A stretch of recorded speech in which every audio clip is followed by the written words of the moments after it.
Assalamualaikum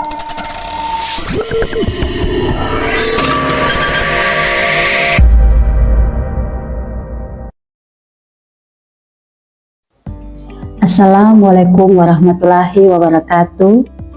Salam sejahtera untuk kita semua. Shalom. Om Swastiastu, Namo Buddhaya, salam kebajikan.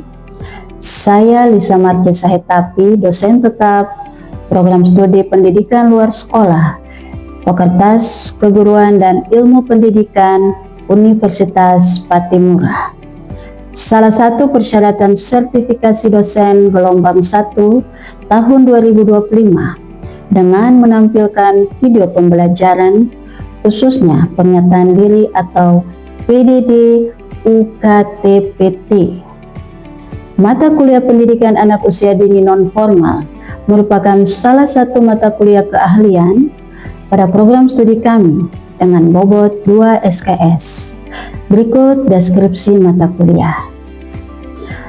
Deskripsi mata kuliah ini membahas secara komprehensif mengenai pendidikan anak usia dini non-formal yang meliputi konsep dasar, landasan filosofil dan yuridis, karakteristik perkembangan anak usia dini, berbagai model dan program PAUD non-formal seperti kelompok bermain, taman penitipan anak, satuan PAUD sejenis, kurikulum dan implementasinya, strategi pembelajaran, pengembangan media, pengelolaan lingkungan belajar, serta sistem penilaian dan evaluasi. Mata kuliah ini juga membekali mahasiswa dengan kemampuan praktis dalam merancang dan melaksanakan kegiatan pembelajaran di PAUD non-formal. Ada capaian pembelajaran mata kuliah yang biasa kita singkat CPMK. Kita bisa melihat setelah menyelesaikan mata kuliah ini, mahasiswa diharapkan mampu: 1. Untuk memahami konsep dasar pendidikan anak usia dini non-formal. 2. Menganalisa karakteristik perkembangan anak usia dini dalam konteks non-formal. 3. Mengidentifikasi berbagai model dan program PAUD non-formal yang ada di Indonesia. 4. Merancang kegiatan pembelajaran yang sesuai dengan karakteristik dan kebutuhan anak usia dini non-formal. Kemudian yang kelima, mengembangkan media pembelajaran inovatif untuk PAUD non-formal, menerapkan strategi pengelolaan kelas yang efektif dalam lingkungan PAUD non-formal. 7. Melakukan evaluasi program dan pembelajaran PAUD non-formal. Dan yang ke-8, menyusun laporan hasil observasi dan praktik baik dalam PAUD non-formal. Materi pembelajaran: konsep dasar PAUD non-formal, landasan filosofi dan yuridis PAUD non-formal, karakteristik perkembangan anak usia dini yang di dalamnya meliputi fisik motorik, kognitif, bahasa, sosio-emosional, dan seni. Model-model PAUD non-formal, di dalamnya ada kelompok bermain, tempat penitipan anak, satuan PAUD sejenis. Kemudian ada kurikulum PAUD non-formal, perencanaan pembelajaran PAUD non-formal, strategi pembelajaran inovatif di PAUD non-formal, pengembangan media pembelajaran PAUD non-formal, pengelolaan lingkungan belajar PAUD non-formal, penilaian perkembangan anak usia dini non-formal, kemudian peran pendidik dan orang tua dalam PAUD formal, dan yang terakhir isu-isu kontemporer dalam PAUD non-formal. Untuk materi pembelajaran ini, kita fokus pada model-model pembelajaran di PAUD non-formal yang di dalamnya meliputi kelompok bermain, tempat penitipan anak, dan satuan PAUD sejenis. Kemudian ada metode pembelajaran yang diambil di sini adalah cara interaktif dan diskusi kelompok. Media pembelajarannya adalah slide presentasi dan contoh-contoh media PAUD. Kemudian ada penilaian. Penilaian di sini melihat kehadiran dan partisipatif aktif, ada tugas, ada ujian tengah semester dan ujian akhir semester. Untuk bobot penilaian, untuk kehadiran dan partisipasi aktif berada pada 20%, kemudian untuk tugas 25%, untuk ujian tengah semester UTS 25%, dan ujian akhir semester atau UAS 30%. Mari kita ikuti video pembelajaran saya di kelas.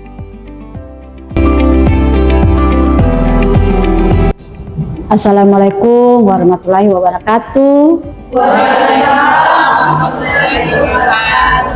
Salam sejahtera bagi kita semua. Shalom.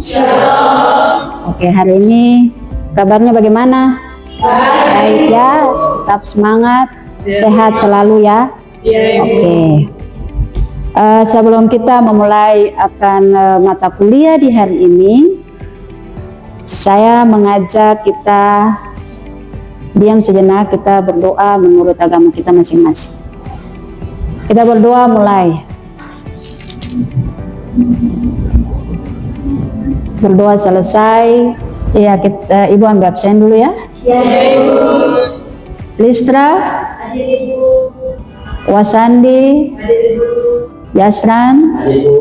Oke, semuanya hadir ya. Ya, Ibu. Mata kuliah pendidikan anak usia dini non formal pada pertemuan yang ke-7 ya, tentang model-model pembelajaran PAUD non formal. Model-model PAUD non formal ini ada terbagi 3. Kalau ada di kelompok bermain, ada di tempat penitipan anak yang biasa TPA, kemudian satuan PAUD sejenis yang kita sebut biasa SPS ya. Oke. Kalau mendengar PAUD non formal berarti ada PAUD formal. Itu pasti ya.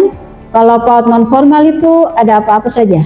Ada B, ada TPA, SPS. Ya, kalau PAUD formal TK dan RA ya. PAUD non formal adalah jalur pendidikan di luar pendidikan formal yang memberikan layanan pendidikan bagi anak usia 0 sampai 6 tahun. Berperan penting dalam memperluas akses pendidikan di usia dini, karena untuk PAUD non formal ini itu diperuntukkan lebih banyak ke daerah-daerah terjangkau yang tidak terjangkau ya, yang sudah terjangkau. Apalagi kita di Maluku, kita berada pada daerah-daerah yang terdiri dari pulau-pulau ya, jadi sulit. Jadi dengan adanya PAUD non formal ini, anak-anak kita bisa mendapat pelayanan pendidikan. Untuk kelompok bermain, bentuk PAUD non formal untuk anak usia 2 sampai 4 tahun. Ya, kemudian fokusnya pada kegiatan bermain, karena anak-anak usia ini kan bermain sambil belajar ya, tidak mungkin belajar dan belajar terus. Itulah dunia anak, unik ya, bermain sambil belajar. Ada 3 tujuan dalam kelompok bermain ya. Jadi di sini memberikan stimulasi. Jadi bagaimana 6 aspek perkembangan itu distimulasi untuk anak-anak. Kemudian sesuai dengan tahap perkembangan anak usianya, jadi 0 sampai 2 tahun, 2 sampai 4 tahun, 4 sampai 6 tahun, seperti apa stimulasinya, karena beda-beda kan, tidak mungkin anak bayi stimulasinya sama dengan anak usia 5-6 tahun. Dia harus merangkak, tapi anak 5 tahun itu sudah bisa mengenal huruf. Ya, itu beda. Kemudian ini ada membantu meletakkan dasar perkembangan sikap, pengetahuan, keterampilan, dan kreativitas. Bagaimana anak-anak itu mereka distimulasi untuk menumbuhkan kreativitas, sikapnya dan pengetahuan kognitifnya itu ditingkatkan, distimulus, seperti mengenal warna, mengenal huruf.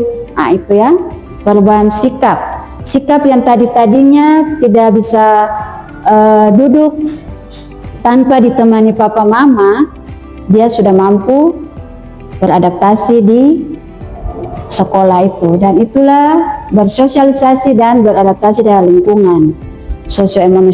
Sosio-emosionalnya ada di situ ya.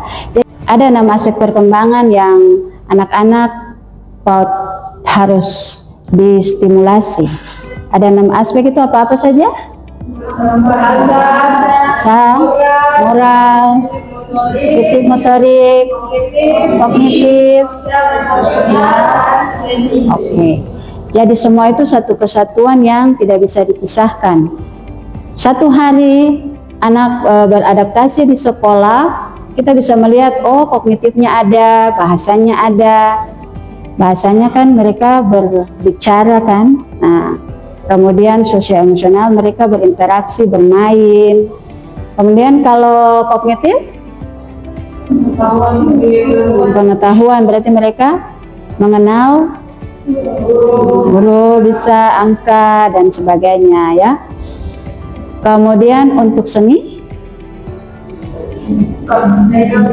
ya bisa bernyanyi dan sebagainya, itu ya.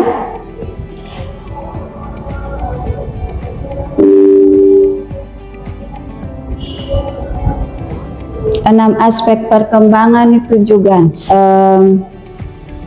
contoh kemampuan motorik kasar anak seperti apa? Siapa yang bisa bilang motorik kasar anak? Saya, Bu. Ya, Nona? Contohnya seperti apa? Contohnya seperti melompat, memanjat, berlari, Bu.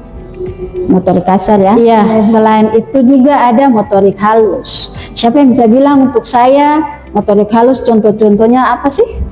Saya, Ibu, Ya, menggunting dan mewarnai, Bu. Ya, menggunting dan mewarnai, meronce dan sebagainya. Menggunakan tangan ya, halus itu. Tapi kalau yang tadi motorik kasar, fisiknya ya harus kuat. Oke, siap. Kemudian kita lihat di sini. Ini ada kegiatan bahasa. Bahasa.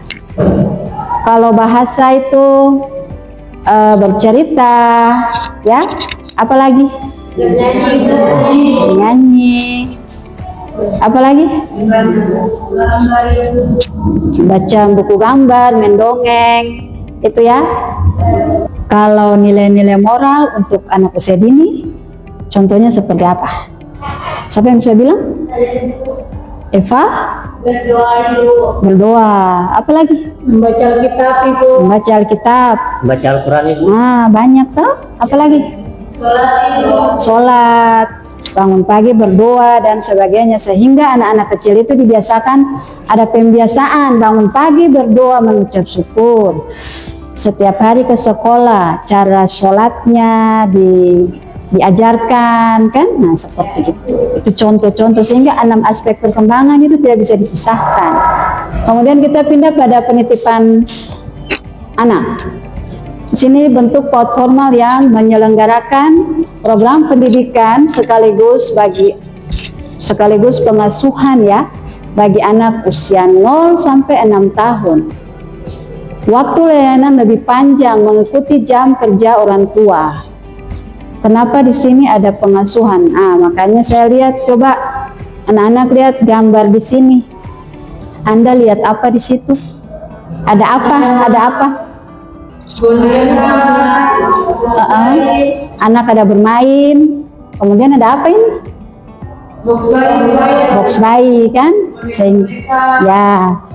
Box bayi berarti 0 sampai 6 tahun. Anak-anak bayi itu diasuh di situ, dititipkan.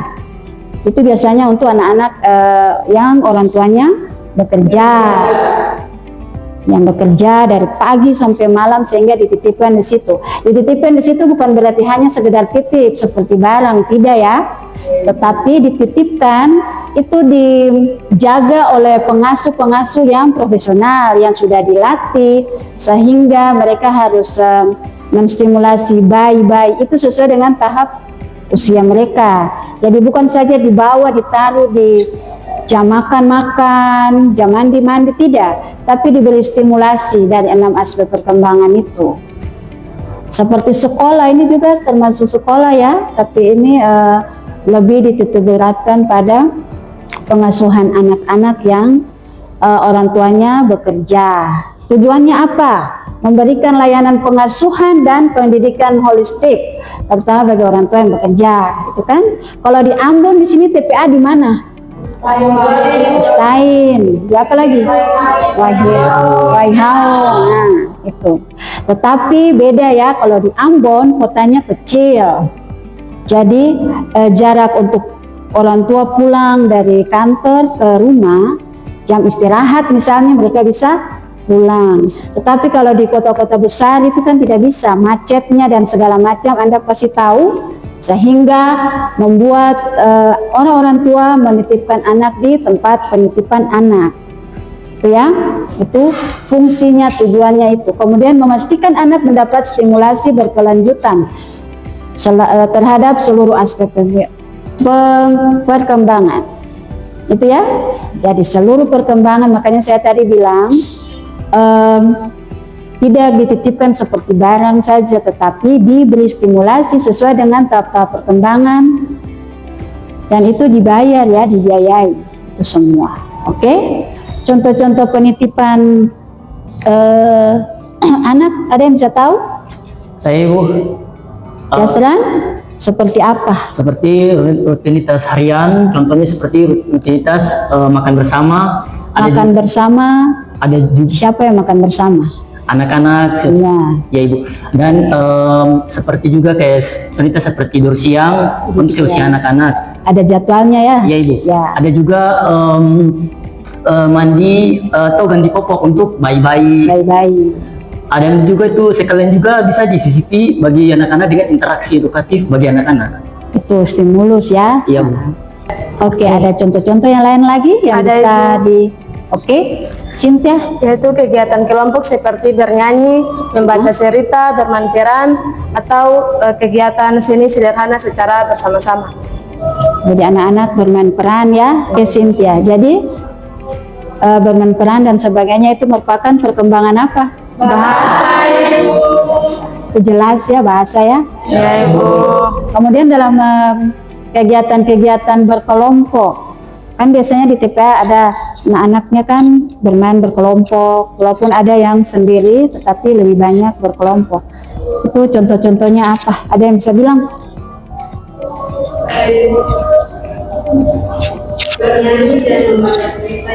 Bernyanyi dan membaca cerita, bernyanyi bersama-sama ya. Ada yang pegang gitar, mainkan gitar, bernyanyi, seperti itu. Berkelompok, oke, dan sebagainya ya. Kemudian, oke, kalau aktivitas fisik di TPA seperti apa? Senam ceria. Nah, senam ceria ya di luar kelas. Oke, kita lanjut. Untuk SPS, Satuan PAUD Sejenis. Untuk layanan PAUD non formal di luar KB dan TPA ya. Itu untuk anak usia 0 juga dengan sampai 6 tahun. Itu model penyelenggarannya ada, tempat, waktu juga ada. Jadi dia fleksibel. Jadi dia tidak terbatas ya pada gerakannya tuh luas. Ini ada 3 tujuan juga, memperluas akses layanan PAUD, terutama di daerah yang belum memiliki layanan PAUD. Kemudian memberikan stimulasi juga, sama dengan KB dan TPA ya, yang terintegrasi dengan program lain seperti Posyandu. Tahu Posyandu? Tahu ya. Oke, kalau TPQ apa sih? Ya, kalau BKB? Bina Keluarga Balita. Bina Keluarga Balita. Jadi kita bisa lihat itu stimulan-stimulan yang terintegrasi dengan program-program di SPS. Dan yang terakhir, meningkatkan partisipasi keluarga dan masyarakat dalam penyelenggaraan PAUD. Siapa yang bisa bilang untuk saya contoh kegiatan-kegiatan di SPS salah satunya apa? Siapa yang bisa bilang? Eva? Iya baik Ibu, terima kasih atas Ya. kesempatannya. Contoh kegiatan di Satuan PAUD Sejenis yaitu salah satu contohnya itu pos PAUD. Dalam hal ini bahwa kegiatan bermain edukatif dan stimulasi perkembangan yang terintegrasi dengan Posyandu. Oke. Mungkin itu saja Ibu. Ada yang lain lagi? Ada Ibu. Ya, yaitu Nona? Taman Pendidikan Al-Quran, itu pembelajaran membaca Al-Quran yang diselingi dengan kegiatan bermain dan bercerita yang relevan dengan nilai-nilai agama. Ya. Mungkin saja. Oke ya, jadi itu SPS ya, SPS Ibu. ya. Oke, Anda sudah boleh mengenal KB, kelompok bermain, TPA dan SPS. Oke, kita akan masuk dalam pembagian kelompok ya. Ibu akan membagikan kelompoknya 3. Terdiri dari kelompok bermain, tempat penitipan anak, dan SPS. KB, kelompok, TPA, dan kelompok. Oke. Silahkan Anda membentuk seperti kelompok ya. Assalamualaikum warahmatullahi wabarakatuh. Selamat siang Ibu dan teman-teman. Shalom. Baik Ibu, terima kasih atas kesempatannya. Di sini kelompok kami akan mempresentasikan hasil kerja kami pada kelompok bermain. Proses pembelajaran itu bermain sambil belajar dan sasarannya pada anak usia 2-4 tahun. Waktu layanannya beberapa jam per hari karena mereka rata-rata sekolah 3-4 hari. Jadi penyelenggaraan kelompok bermain ini bisa berupa yayasan atau organisasi masyarakat. Kurikulumnya fleksibel, berbasis bermain sambil belajar. Adapun tenaga pendidik adalah guru PAUD. Demikian hasil dari kelompok kami. Sekian dan terima kasih.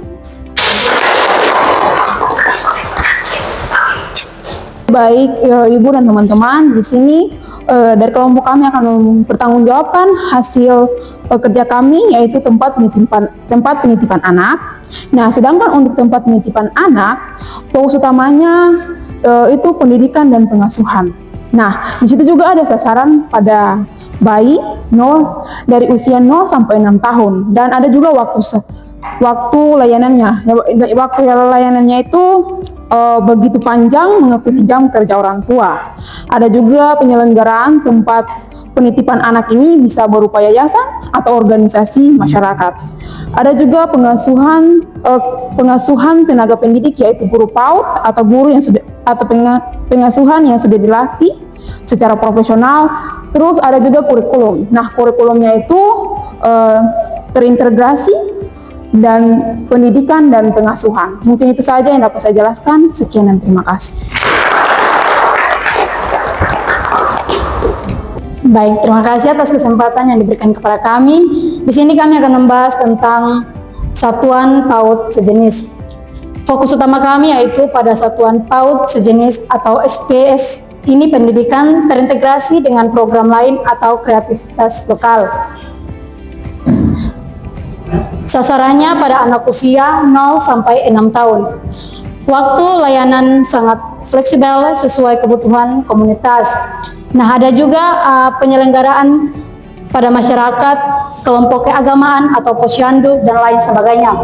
Nah, di dalam juga ada kurikulum yang dimana sangat adaptif berbasis kebutuhan lokal dan juga tenaga kependidikan atau juga relawan yang sudah terlatih atau sudah berprofesional.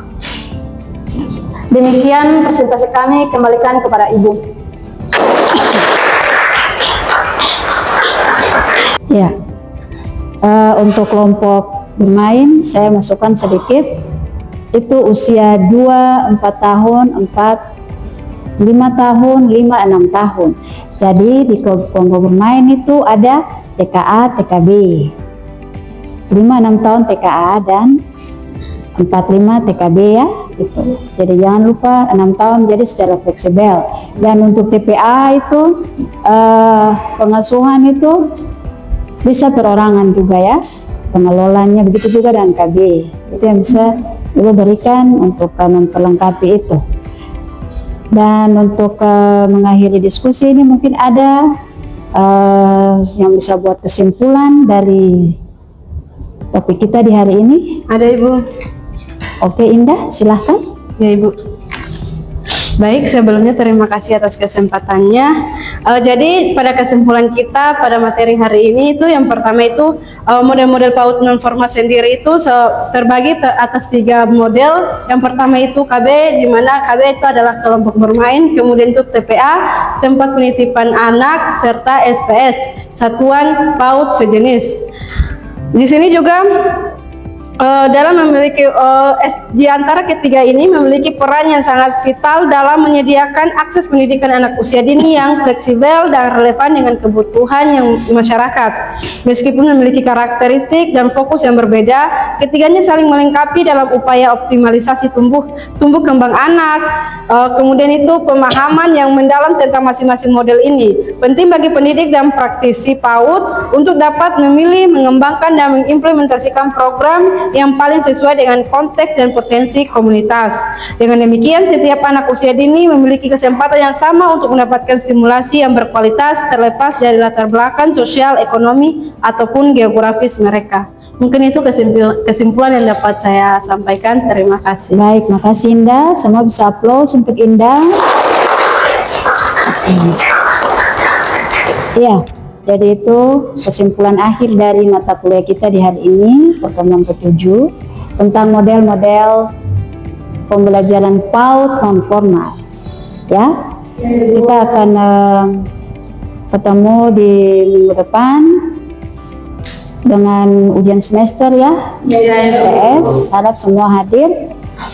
Iya, dan saya ingin memberikan satu semangat motivasi untuk kalian bahwa Anda sebagai seorang calon guru ya sekarang ini, saya cuma mengharapkan teruslah belajar dan berinovasi, karena masa depan anak-anak kita ini tergantung daripada Anda semua sebagai calon-calon guru. Jadi dengan fondasi yang baik, anak-anak kita dapat bertumbuh dengan karakter yang baik, dengan mental dan semangat yang tinggi dari guru-guru PAUD untuk dapat memberikan pelajaran-pelajaran mengabdi kepada bangsa dan negara, itu bisa dapat terwujud. Itu mungkin pesan dari saya. Sekian dan terima kasih untuk hari ini, dan kita ada dalam doa penutup. Mari kita sama-sama tunduk kepala, kita berdoa menurut keyakinan kita masing-masing. Kita berdoa. Doa selesai. Terima kasih. Wassalamualaikum warahmatullahi wabarakatuh. Salam sejahtera. Warahmatullahi wabarakatuh. Salam sejahtera, shalom bagi kita semua. Terima kasih.